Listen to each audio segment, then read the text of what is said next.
ยเจอปัญหาคิดไม่ตกว่าจะทำเมนูอะไรให้ลูกน้อยทานดีใช่ไหมคะจะทำซ้ำๆก็กลัวว่าเขาจะเบื่อวันนี้มัมส์คุกกี้มีเมนูมันบดที่ให้รสชาติแปลกใหม่อร่อยและก็มีประโยชน์ต่อลูกน้อยมาฝากค่ะ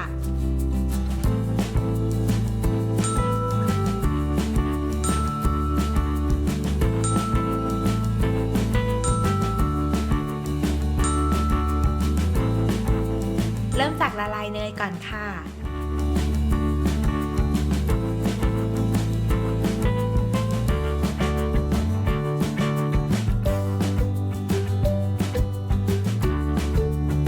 พอเนยละลายดีแล้วนะคะก็ใส่นมลงไปต้มคนให้เข้ากันนะคะต้มให้นมพออุ่นก็พอค่ะ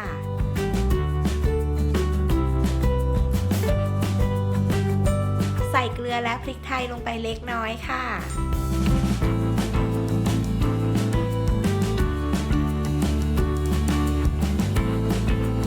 จากนั้นก็คนให้ส่วนผสมทุกอย่างเข้ากันอีกครั้งหนึ่งค่ะ